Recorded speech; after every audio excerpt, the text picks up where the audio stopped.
시청자 여러분 반갑습니다. JTBC 뉴스룸을 시작합니다. 박성재 전 장관의 내란 재판을 맡은 이진관 재판장이 오늘 피고인 박 전 장관에게 압박 질문을 이어갔습니다. 계엄이 법률적 요건을 갖추고 있다고 봤는지를 핵심적으로 물었습니다.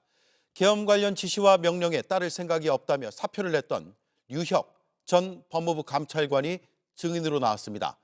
박 전 장관이 계엄에 반대하는 걸로 보이지 않았다고 증언했습니다. 또 자신이라면 창피해서 계엄 선포 직후 법무부 회의를 주재하지 못했을 거라고 말했습니다. 심가은 기자입니다. 이진관 재판장은 비상계엄에 반대했다고 주장해온 박성재 전 장관에게 직설적으로 물었습니다. 피고인 어떻습니까? 반대하신 게 맞습니까? 여러 가지 문제점과 이야기를 하면서 그 반대를 했던 것은 사실입니다. 반대했다면 그 이유는 무엇인지도 물었습니다. 그러면 비상계엄을 할 요건에 해당되지 않는다. 그 말씀이신가요? 그 부분을 법률적으로 하나하나 따져서 말씀드리지 못한 부분은 그 당시에 말씀을 듣고 너무 당황해서 비상계엄을 할 상황이 아니다. 이렇게 말씀하신 거잖아요. 계엄을 하는 게 옳지 않다는 생각과 그걸 말려야 된다는 생각이 제일 앞서서 하시면 안 된다는 생각을 했었고, 법 전문가로서 법률적 문제점을 몰랐는지도 캐물었습니다. 그 계엄 상황이 법률적인 요건을 제대로 갖추지 못한 그런 부분이었다고 생각을 하고 있습니다. 그럼 그 당시는 법률적 요건을 갖추고 있지 못하는 걸 알지 못했다는 겁니까? 갖추고 있다고 생각했습니까?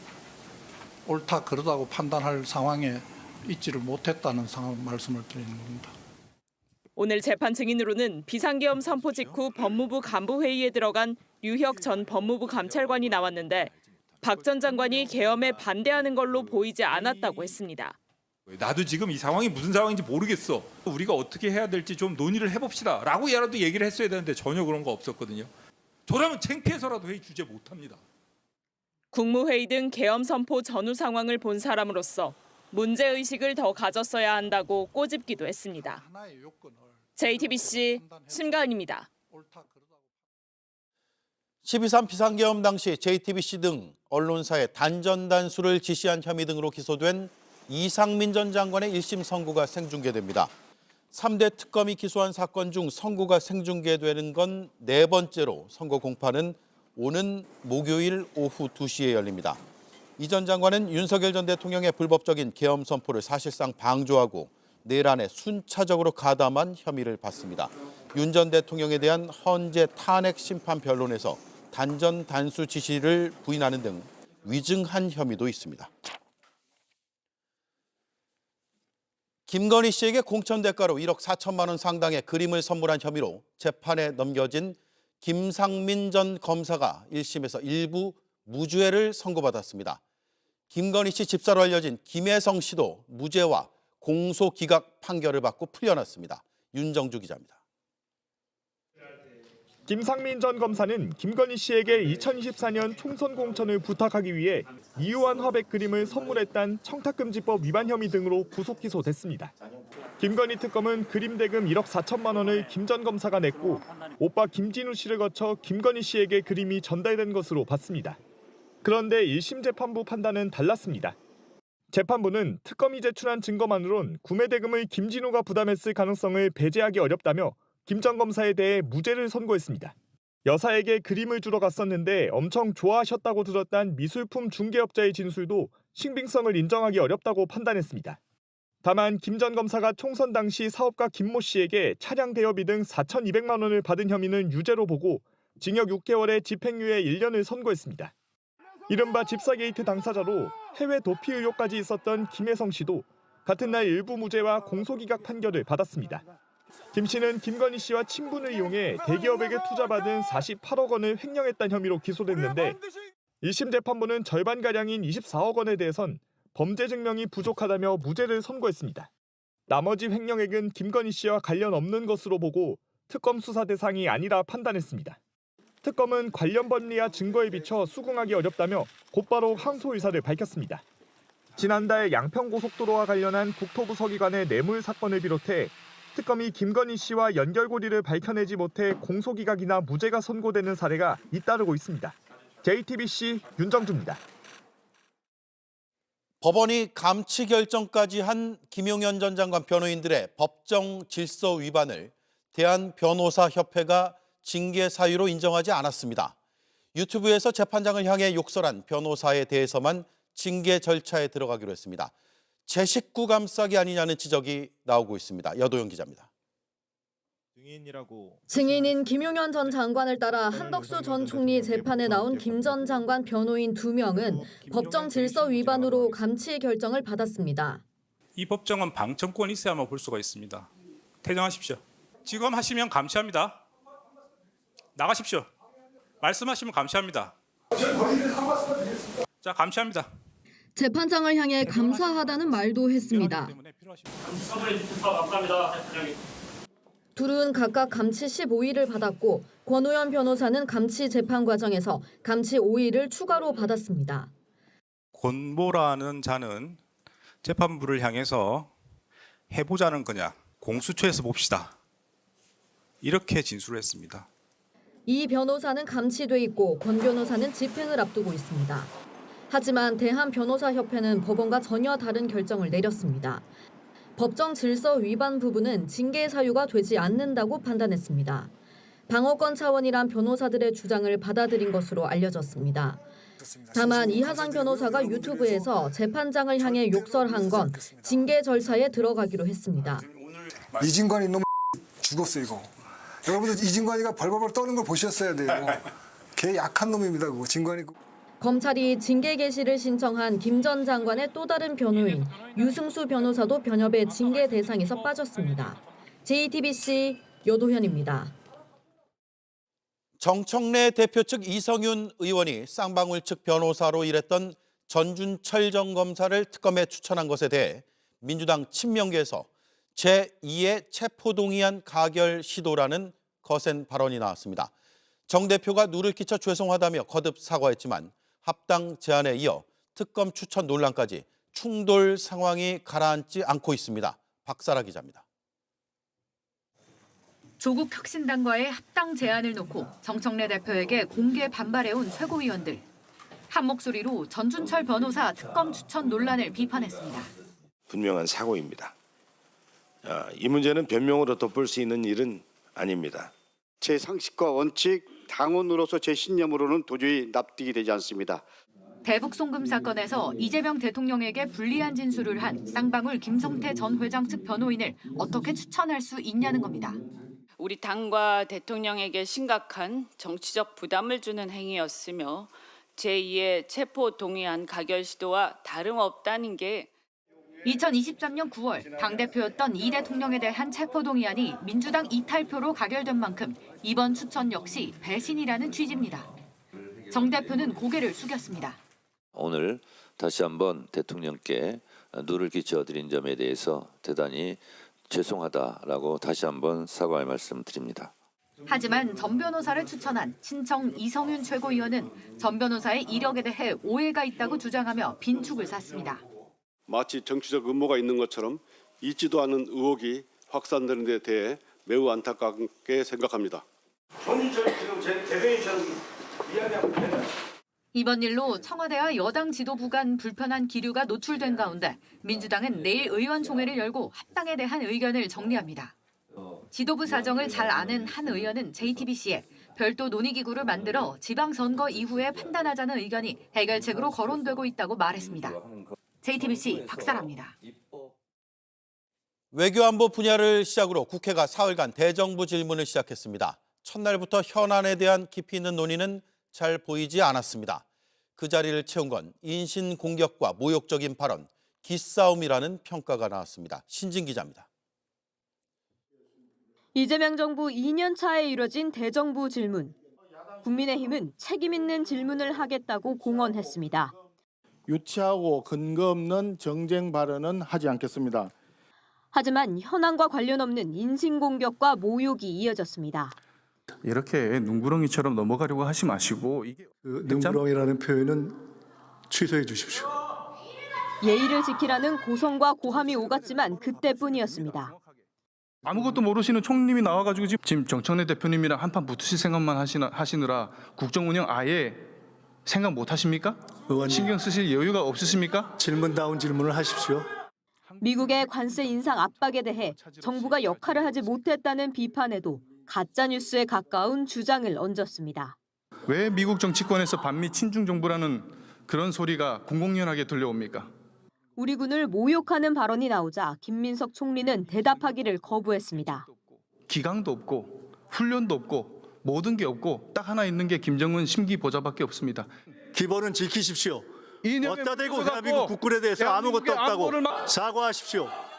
국민의힘 강선영 의원은 12.3 비상계엄에 연루된 군 장성들 징계에 문제를 제기하다 역공을 받기도 했습니다.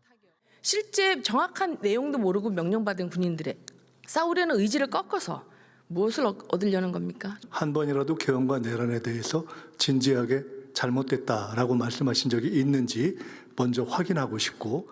JTBC 신진입니다.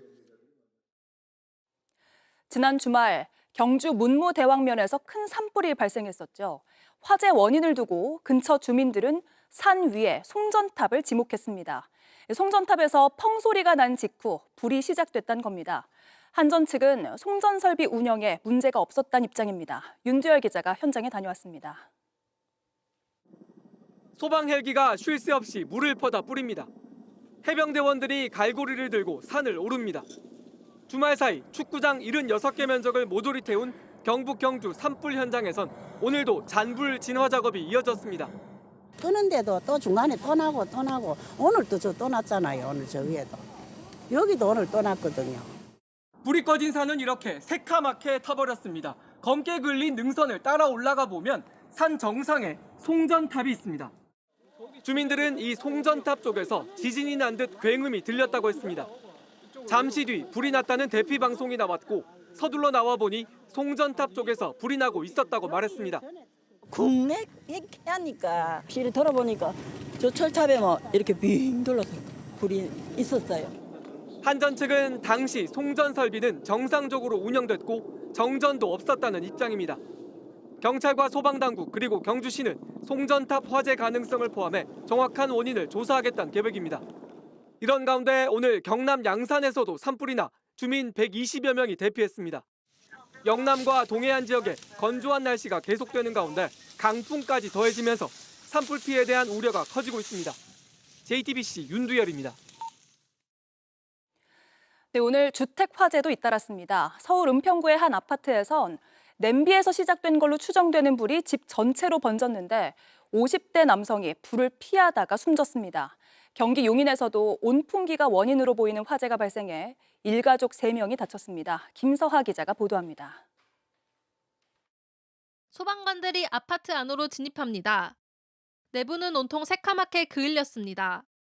오늘 새벽 2시 33분쯤 서울 은평구 불광동에 있는 아파트에서 불이 났습니다. 불이 난 아파트입니다. 제 주변으로 깨진 유리 조각과 창문이 떨어져 있습니다.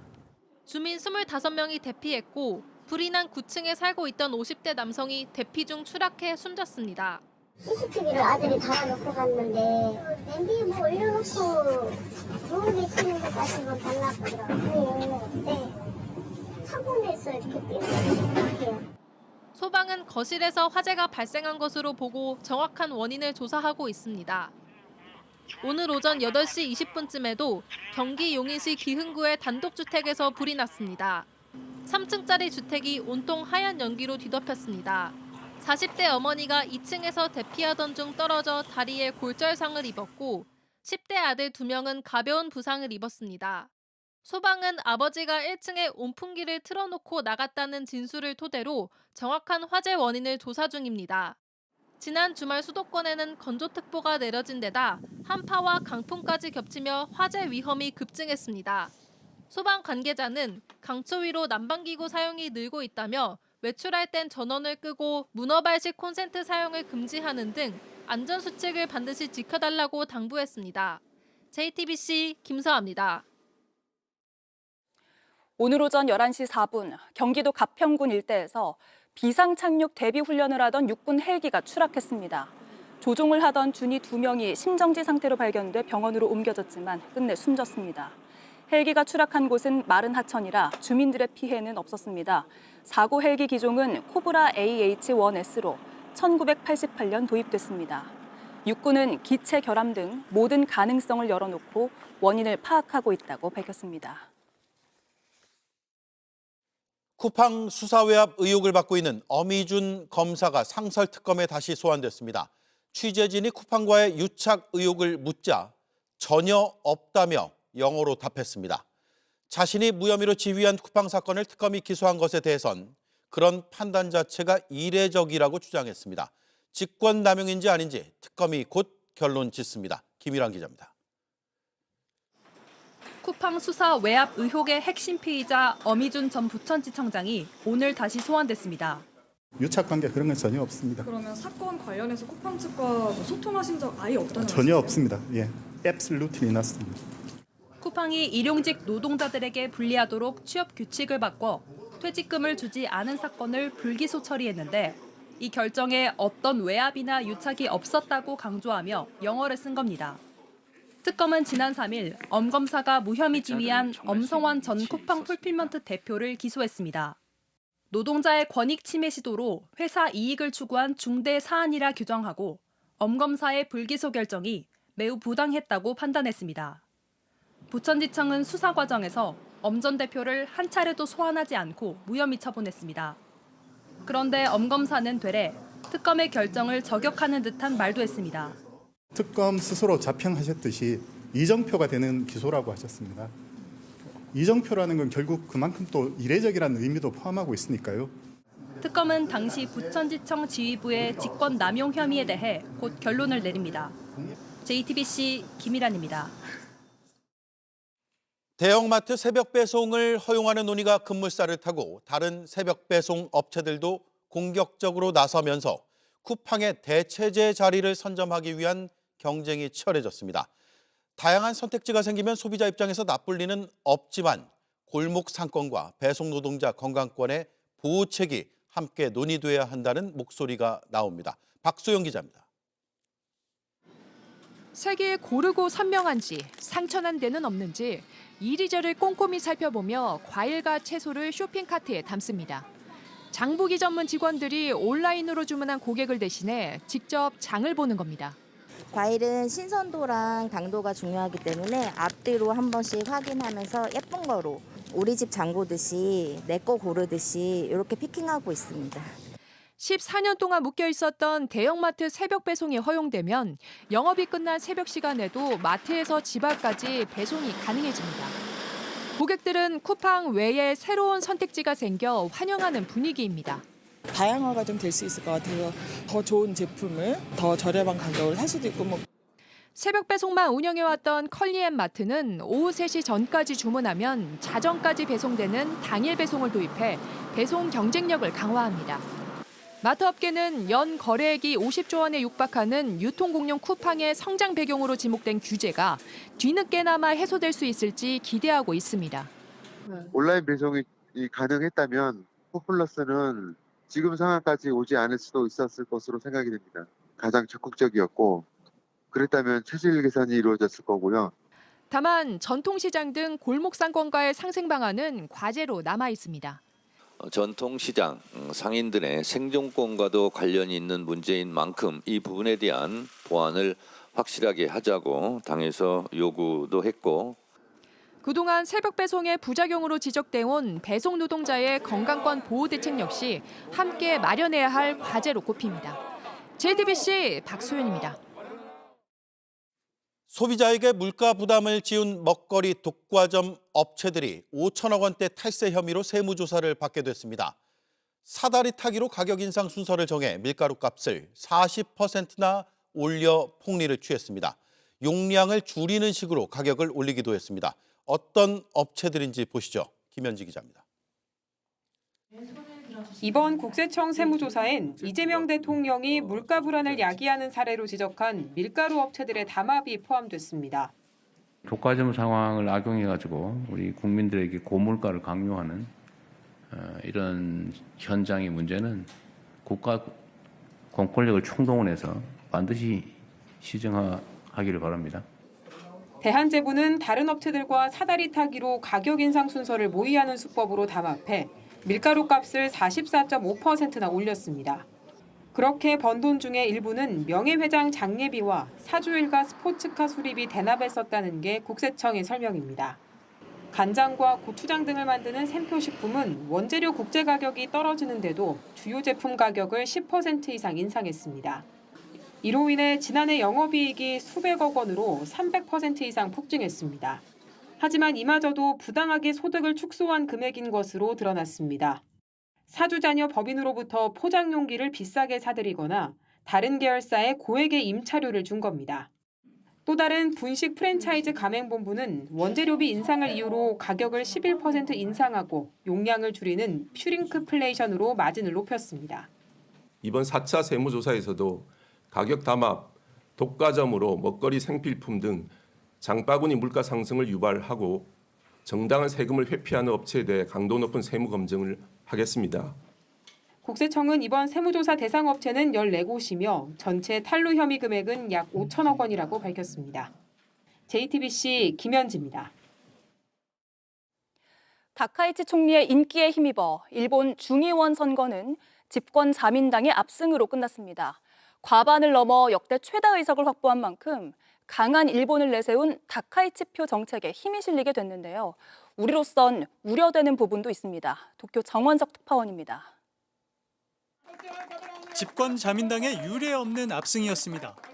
어제 중의원 선거에서 자민당은 전체 465석 중 316석을 단독으로 얻는 데 성공했습니다.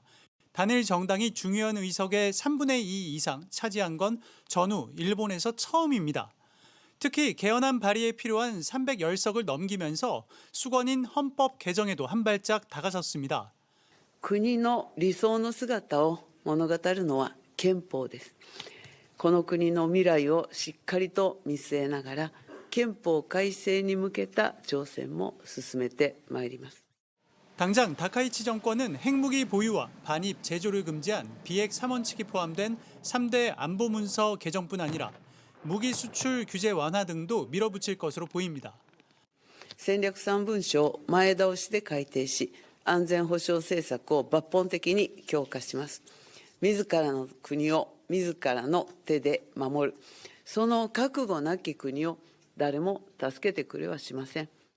영내에서 재무장하거나 전쟁 가능한 국가로 우경화하려는 일본의 움직임은 우리로서도 부담일 수 있습니다. 총선 직후 트럼프 미국 대통령은 힘을 통한 평화를 이행하는 데 성과가 있길 바란다며 다카이치에 힘을 싣기도 했습니다. 다카이치 총리는 다만 한일 관계에서 예민한 현안인 영토와 과거사 문제에선 아직까지 신중한 자세를 보이고 있습니다. 실제 이번 승리 직후 야스쿠니 신사 참배와 관련해 우선 동맹국과 주변 국가들의 이해를 얻어야 한다며 환경을 정비하기 위해 노력하고 있다는 애매한 답변을 내놨습니다. 다카이치 정권의 기반이 확고해지면서 강한 일본 정책이 빠르게 추진될 것이란 관측 속에 주변국을 자극할 안보 정책에 대한 우려 역시 상존하고 있습니다. 도쿄에서 JTBC 정원석입니다. 축하가 이어진 김상겸 선수의 인스타그램. 그 사이 눈에 걸린 해시태그 하나. Keep PGS 올림픽. 김 선수는 말했습니다. 지금 움직이지 않으면 그 꿈은 사라집니다. 모두 함께 지켜주세요. 4년 뒤 동계올림픽은 프랑스.